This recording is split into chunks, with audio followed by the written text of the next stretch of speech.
would you mind introducing yourself for a little bit and some of the work that you do? Yeah, sure. Happy to. Hey, Panthers, how's everybody doing? Jonathan, thanks, first of all, for letting me come in and join you today. I really appreciate this. My name is Kyle Ward. I'm the Director of Social Studies Education at Minnesota State University, and we're located in Mankato, Minnesota. Along with Social Studies Education, I also do teach some history classes as well. If Mankato sounds a little bit familiar to you, one that might mean you follow Division II sports because we had a lot of success there. But last summer, one of our former teachers from this area and a Minnesota State alumni, Tim Walls, was the vice presidential candidate who ran for with Kamala Harris on the Democratic ticket here. So, in an odd way of saying things, he was the guy that lived over there. So, never thought I'd be saying that about a vice president candidate at any point in time. Much like your teacher sitting in the room, I was also a classroom teacher for a number of years. I taught junior high and high school social studies, a lot of history and geography, some government classes as well. But what happened was I was teaching my U.S. history classes, and the first school I taught at had some really old textbooks. And so I was going through them, and as I was reading through them, it's like, I don't think this is correct, or this sounds a little odd, or sounds a little different to me as well. So I kind of got interested in looking at history textbooks. First of all, old history textbooks from the US, going, I wonder why this changed and why this story changed, why this one disappeared. And then I got into, when I was in graduate school, I had a professor who was talking about when he lived in the Soviet Union and was studying, and he made a comment about the end of World War II. And he said, oh, yeah, in the 1980s, the Soviets never mentioned the US dropping the atomic bomb on Japan to end the war. He said Japan surrendered according to their textbooks because the Russians got involved in August of 1945, and the Japanese said, that's it, we have to surrender. And I just remember sitting in that classroom thinking, but that's not right. That can't be right. That's not what I learned. That's not what I was taught. So it kind of led me down this road, starting to study what was called historiography. So that's my area of research is historiography. And all that means is it's the history of history. So how are things written? How do we remember things? When we go to the movies and see a historical movie or a play or a book and things like that, how has that story changed from today to what it was before? And the big thing is perspective. Do different people have different perspectives on different things as well? So leads to a lot of interesting conversations here along the way. First of all, you may get a chance to read the American Revolution sections. So if you've got access to them, I sent, I think, like three different textbooks, and they were all from England. And what's interesting is when you read the British textbooks, they start talking about the Sons of Liberty, and they like to make references to the Sons of Liberty being a terrorist group. First question I have to ask anybody in this room, have you ever heard of the Sons of Liberty being referred to as a terrorist group? These are great American heroes. These are young rebels who stood up and said, we're not going to take this tyranny. They pushed back, overcoming immense odds. You know, the British had the largest military in the world at that point in time. The US technically wasn't the US and didn't have a military. So here's these young guys. Now you notice the British are going to refer to them as a terrorist group. We're going to call them liberty fighters, you know, rebellions, great patriots, and things like that. Another section I sent to you talked about George Washington, and the British referred to him as an executioner, that there were soldiers who weren't obeying what he was saying, and so he tried them and had them executed. Same question. Have you ever heard of George Washington being referred to as an executioner? Did he give orders to have soldiers executed? Yes, he did. Because he wanted, you know, rules being followed and the military had to follow. These were guys who were shirking their duty, who were leaving the front lines and stuff like that as well. So let me throw this question to you again. Why do you think the British talk about him and refer to him as like an executioner, killing off his own soldiers, where we never touch that in our textbooks?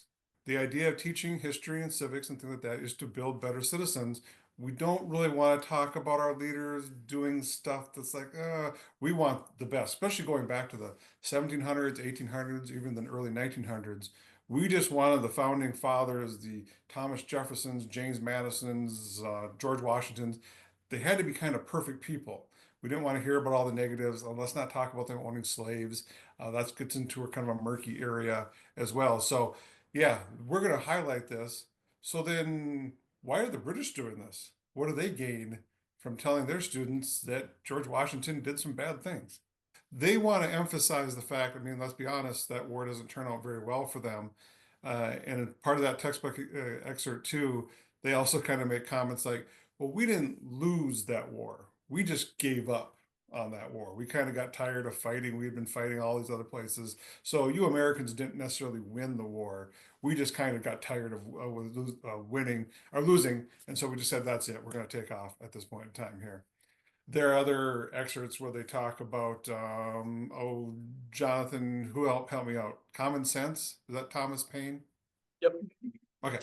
Um, Thomas Paine, the British always like to get this little shot in at all their textbooks, in which they make the reference that Thomas Paine, who we consider the godfather, the intellectual godfather of the American Revolution, he wrote a pamphlet called Common Sense, and he laid out all the reasons why we should be fighting this war.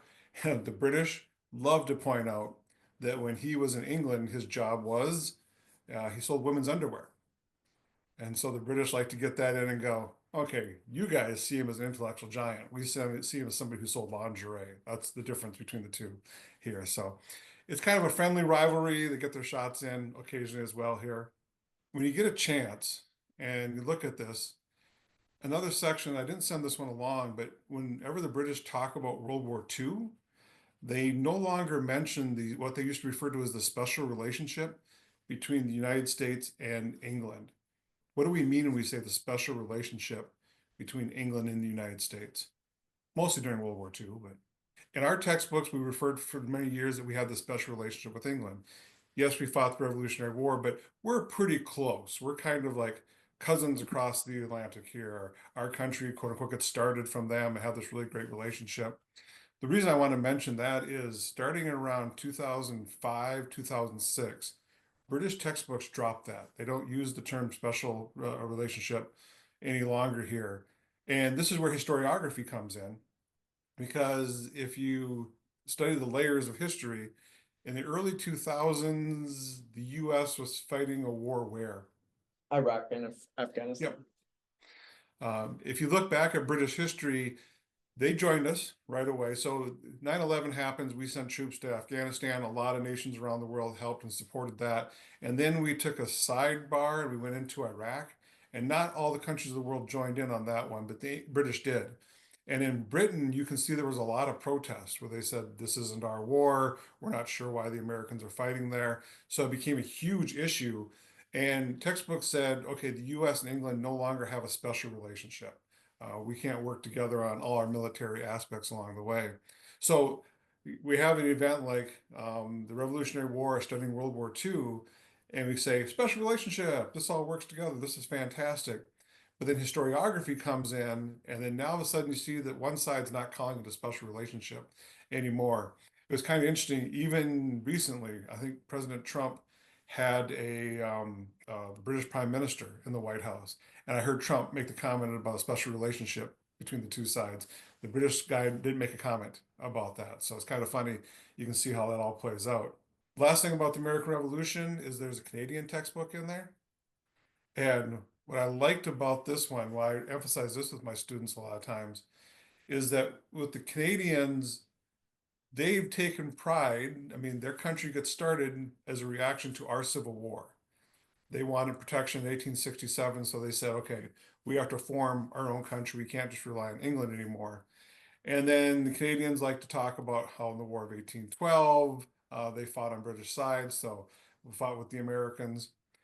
The conversation I want to get into, I'm just going to mention this real quickly, is that in Canada today, I was talking to some colleagues up there recently, and students similar to you, sitting in the Canadian history classes, are now asking a lot of questions like, so when else did we stand up to the US? And have we always had dealings with the US? And have we always been good friends and stuff like that? So you can see historiography happening in that up in Canada, you're getting a really nationalistic history being taught right now. Real pride in their country as to when else have we stood up to the Americans? You know, we have these tariff wars and stuff like that going on here. Is there a specific event that is like really diverse depending on where it's taught? Just for the American Revolution? Just like in general in history, like something that if you go one place, it's like a whole different story compared to another place. The Spanish-American War is one of my favorite topics because of just what you asked a second ago. In 1898, the USS Maine was sunk in the Havana Harbor outside of Cuba. And what I've always liked about that is in American history textbooks, we say, yeah, it's probably an accident. Real quick history lesson, and maybe you already heard this in class, but the ammunition was right next to the engines. And so they think it overheated and exploded and split the ship in half, and it's going to sink that way. American textbooks say, yeah, may have been an accident, but the ends justify the means. We got an empire out of this. We got all these possessions in the Pacific because of this war and stuff like that. Cuba comes in and says it was American spies. They blew up their own ship. And they have this conspiracy theory that all the commanders were off the ship at that point in time, and just the regular sailors that were on there. It was who else? The Caribbean islands blamed Spain. Caribbean islands blamed Spain, I believe.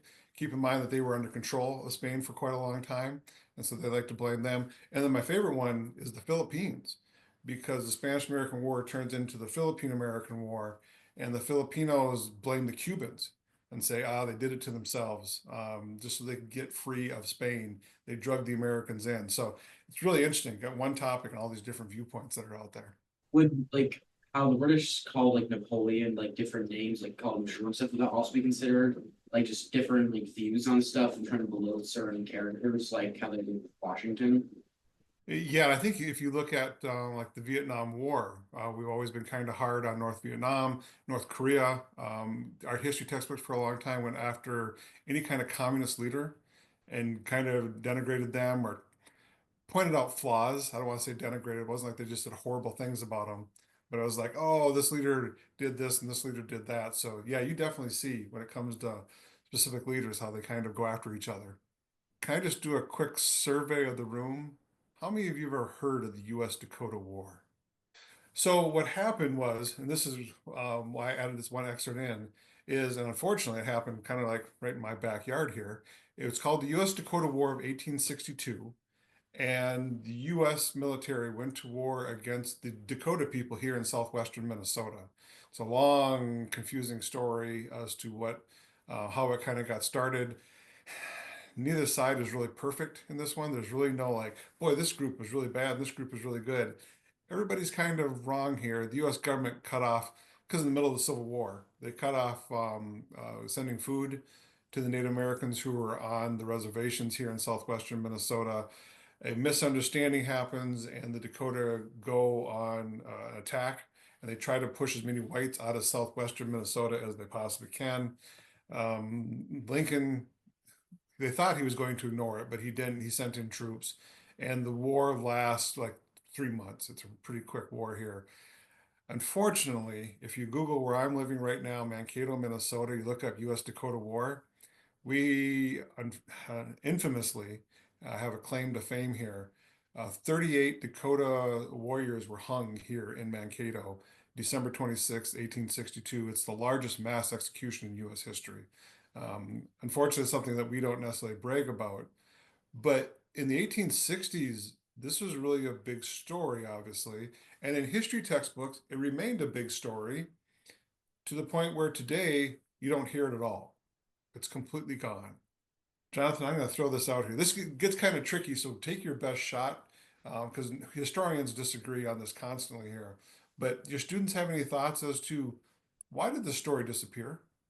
We to like memorize our like expansion from sea to shining sea. We try to cover up like what we did to the native people because it's a dark part of our history that we don't really want to bring up. It's like how a lot of countries will try to forget about the bad things that in the past because so bad that even facing it brings like the national character of the country to question. Yeah, I think that's a definitely good answer here. I was going to say if, but when you come to Mankato, when you go through, there's a park commemorating it, but the city doesn't emphasize it at all. There's no like, oh, hey, I'm going to go to Mankato and stop and see this historic site. I brought people to the park where it's at. It's a really small park unfortunately, where the hangings took place. And I always tell people 99% of the cars going by right now have no idea why we're standing here or what we're doing out here at this point in time. So yeah, I think there's definitely a whitewashing. This is not the greatest story that's out there. Other reasons? Would it be about the legacy of Lincoln? Oh, I like that. Can you explain? Because he's one of the most beloved Christ-like figures, but for natives, definitely not a hero. Again, when you come to Mankato, I'll take you on a trip to our university because we had a donor in the 1920s that gave us money for a huge Abraham Lincoln statue. He thought Abraham Lincoln was just one of the greatest presidents ever. And so he used to walk into our union and there was old Honest Abe right there. Well, we've got a fairly sizable Native American population, and they're like, we're not big fans of his. He was the one that signed off on the execution of 38 Native Americans. But then so they said, let's take it down. And then this is kind of historiography in action. And then our Black Student Association came up and said, whoa, hold on. We see some positives about Abraham Lincoln. So we had to spend about a year and a half. We were teaching history classes on the topic, trying to get thoughts on what exactly we should do. Today, if you come, he's not in a prominent position. He's up on the second floor of the library, and there's some historical context around him as well. So historiography has come in and said he went from being this unquestionably great hero to we got some questions to we kind of like him, but we kind of don't like him. So it's an odd situation here. Let me ask this, and part of it, to be very cynical, is textbooks just got bigger and bigger. We just keep adding more and more history. So some things get downplayed. I'm kind of curious. All of you jump in a time machine with me real quickly, and let's go ahead 50, 60, 70 years. Thinking about society right now, and I've got a couple things I've kind of written down here that I'm wondering about to get you thinking about it. But in 50, 60, 70 years, what do you think is going to be the major things in history textbooks? What are people like myself and your teacher going to be talking about in the history class? Like, oh, in 2025, this was the biggest thing that was going on. Really need to know about it. Or is there something that's really big right now that you think that's not going to make in the history textbooks? It's going to disappear. I'm going to throw two things out here, and I'll let you go add to it here as well. I'm curious as to COVID. I'm wondering what COVID's going to be like 50, 60, 70 years from now, like major turning point in American and world history, or, kind of a minor blip along the way here. The other thing, as I think about something we brought up to me the other day, technology and social media.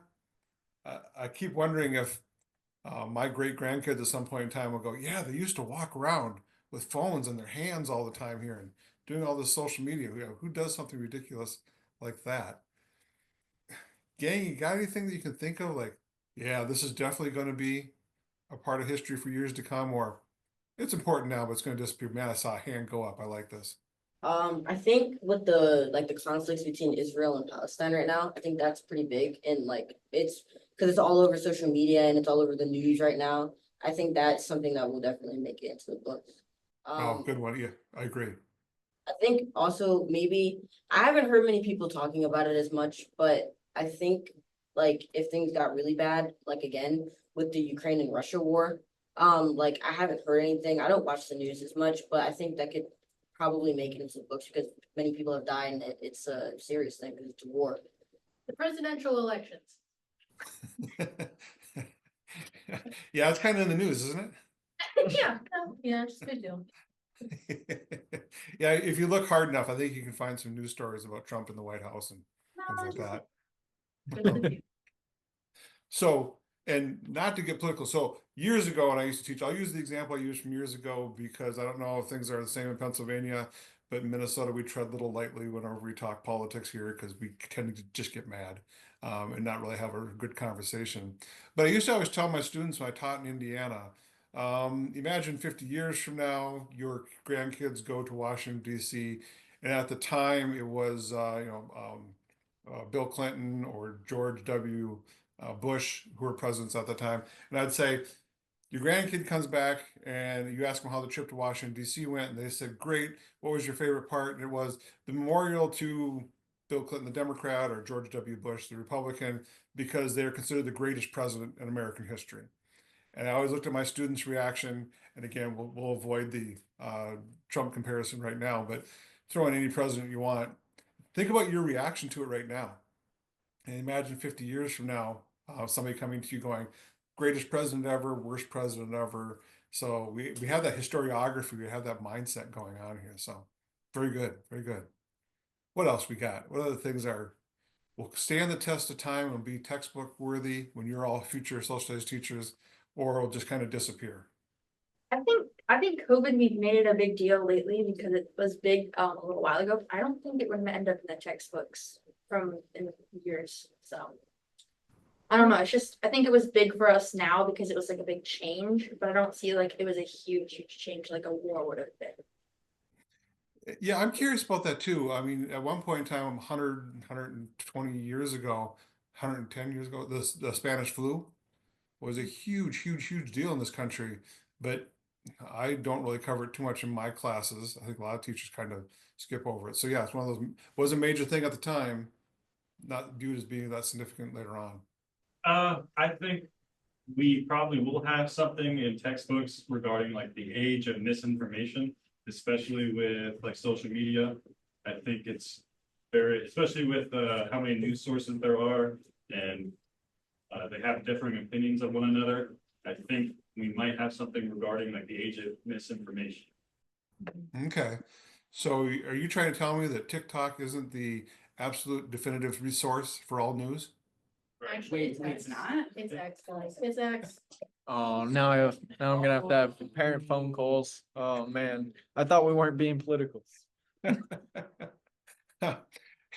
If some of you could share that with my 15-year-old daughter, that everything we see on TikTok is not the gospel truth, that would be super fantastic. I'd appreciate that.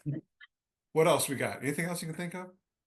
Breakdown of American and like European like relations that we've seen recently. That's a good one. Because recently, America's trying to pull out of like what's it, US aid and stuff like that.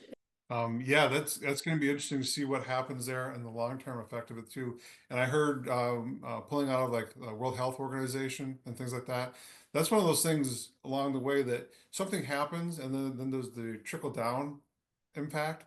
And we look back later and went, ooh, that was a major change. You're going to come up and you're going to start hearing about Harry Truman when he was president of the United States. I always remind my students that when Truman stepped down in '52, he didn't run for the presidency again. He was considered one of the worst presidents in American history. Poll after poll said this guy was terrible. Well, in the past 50, 60, 70 years, most historians would agree he's probably one of the top 10, if not even a little bit higher, because of the things he did. At the time, they were unpopular, but later on, they're going to have a bigger impact. So it's really kind of interesting with that. Are we missing anything else? Have we gotten everybody? It's not something that I think will go in the textbooks necessarily like directly, but like things like movements for feminism or like LGBTQ communities and like other things along those lines. Because I know it's something that's shouldn't be controversial, but it is controversial with some people.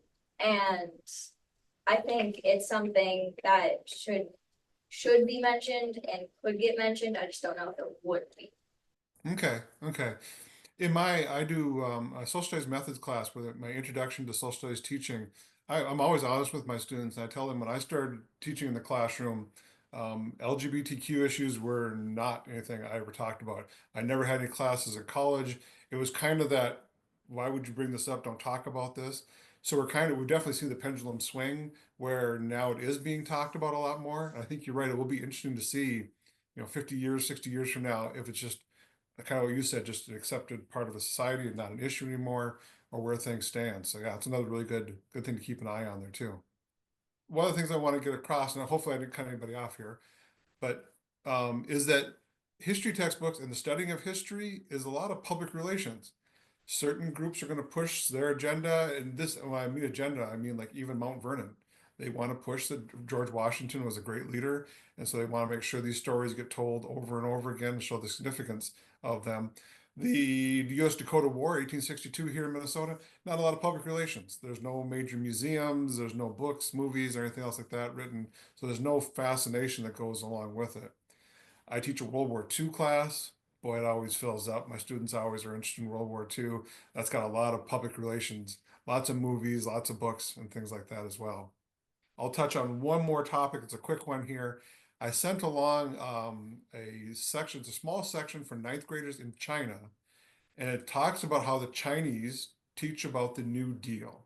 So when I was over in Germany, because there's a textbook institute over in Germany that has all these, and I was looking through the Chinese textbook. I have a colleague who was able to translate a lot of it for me. So I'd look up the United States and talk about it, and I'll admit to you, it got a little tiring after a while. It's like the Americans did this wrong. The Americans are wrong for this. The Americans are terrible for this. It's like, okay, we get it. That was just an evil, evil country, and we do nothing right around the world ever.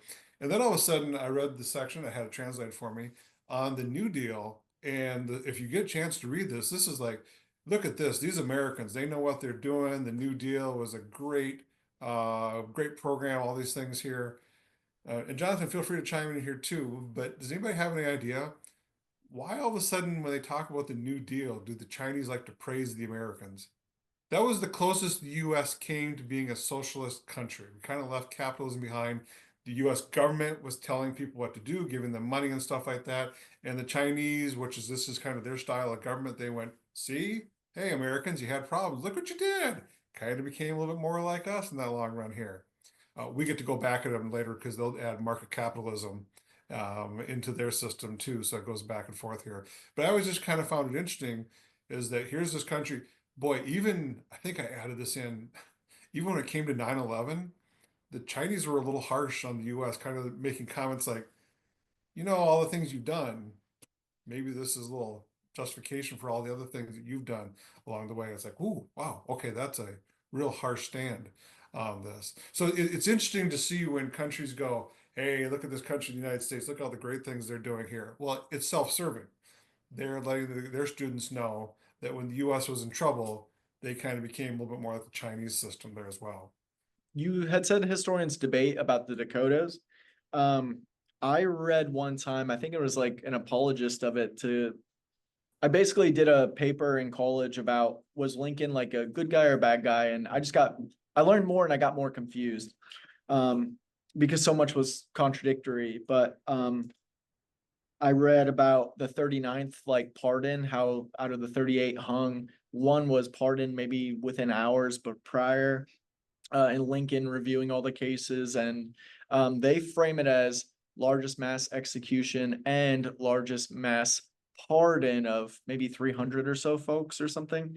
But that story was like interesting, and even how it started with maybe mythologized versions, but essentially one of the US people giving aid that they were cutting them off, saying like you can go eat grass in your own dung or something like that, and then they find those people dead with grass in their mouth or something of the sort. But are you able to talk about that at all? Yeah, yeah, exactly right with the story here. One of the Indian agents told the Native Americans, because they were coming to him saying, we have no food. And you told us you'd give us food if we moved to this reservation. And he looked at them, and the legend goes that he told them that they could eat grass, basically telling them they're animals. So just go out and graze in the field like an animal would. He was one of the first people killed. And the story goes is that when they found his body, his mouth was filled with grass. Just kind of as a message you can see that they're giving here. Our territorial governor at the time, when the war was over, they rounded up, and unfortunately, Mankato were also the home of one of the first concentration camps, and not like not like World War II, but concentration meaning literally putting them all together into one place here. And they went to the U.S. government because there was a military tribunal, and they asked for 303 Native American men to be hung. That's what they originally wanted. And Lincoln went, "Oh, no, no, no. You can only hang those who raped women or killed children." Well, they did research and they found out, I think there was one or maybe two Native American men that were guilty of something like that. And the governor, and this is an embarrassment for Minnesota, but the Minnesota territorial governor wrote back to Lincoln and said, we got to have more deaths people here are mad, and if you don't do something about it, they're going to take it into their own hands. Basically, they're going to come in and kill all these Native Americans. So, as a agreement, he allowed down for 38. One was, you're right, there was one just before the hanging started that an eyewitness came forward and said he saved white people, so we can save him. We know a lot of them were innocent. They didn't really have a trial. It was a kangaroo court. Most of them couldn't speak English. The translator, he was a little iffy of himself there too. So yeah, huge, unfortunate black eye from Mankato, but come visit us sometime. I'll show you some of the positive things too. So I know Turkey often denies their partaking of the Armenian genocide. To what extent does that look like in like Turkey's like eyes? Like to what extent are they like willing to listen to like we committed this genocide, or like where's like the hard line in the sand? They're like, nope, we didn't do that. Nope, stop talking about it. Nope. When I was in Germany, it's the Eckert Institute that collects all these textbooks. It's a UNESCO site, and two of the researchers were from Turkey. And this was 8 years ago now, but I made the mistake of bringing that topic up, and they weren't having it. So the hard line is that it's blowing up out of proportion. The other countries around the world don't see it. We get in trouble because the U.S. Holocaust Museum at one point in time referred to it as a genocide, and their embassy was very upset by that. So they still have a very hard line when it comes to that topic.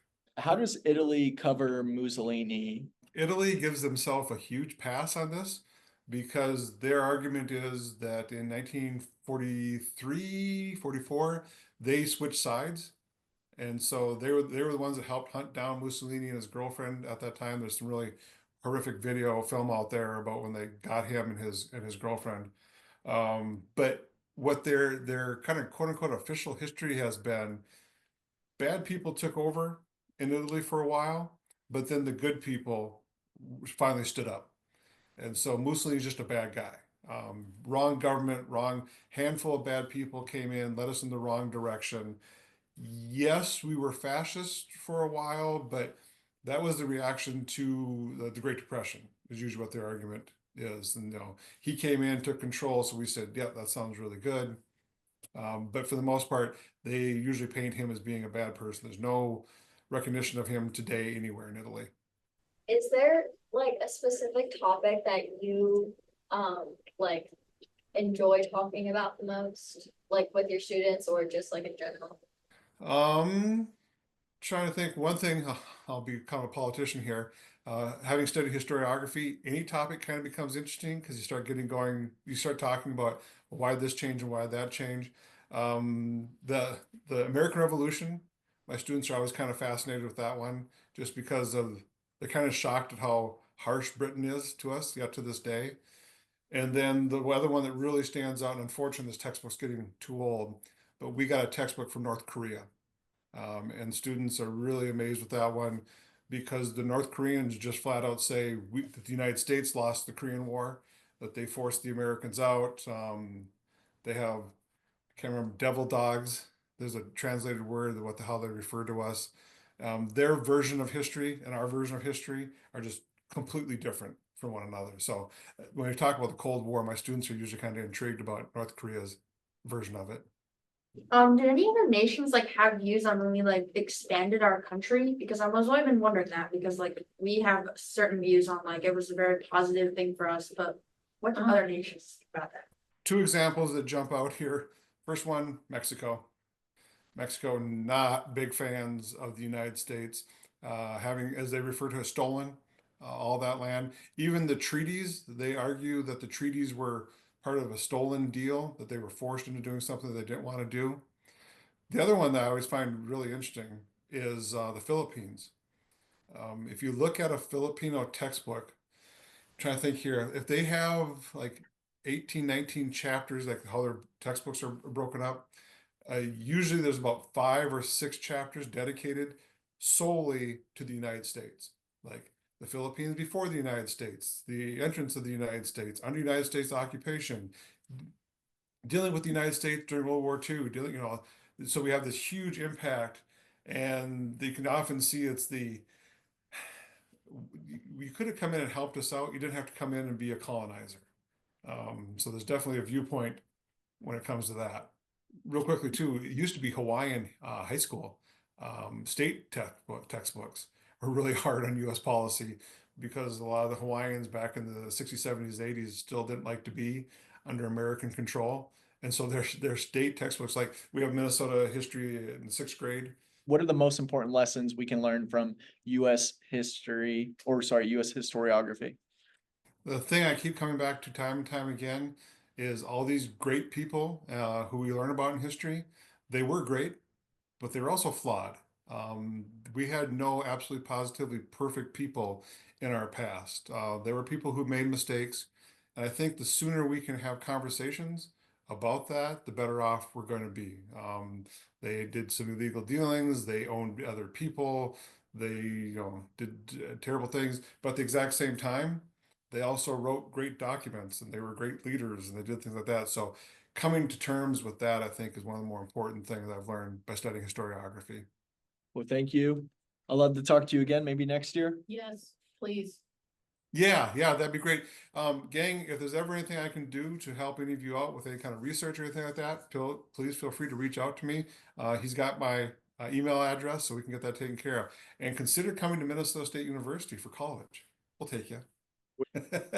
Much. Okay, great seeing everybody. Bye, thank you. Thank you. Thank you.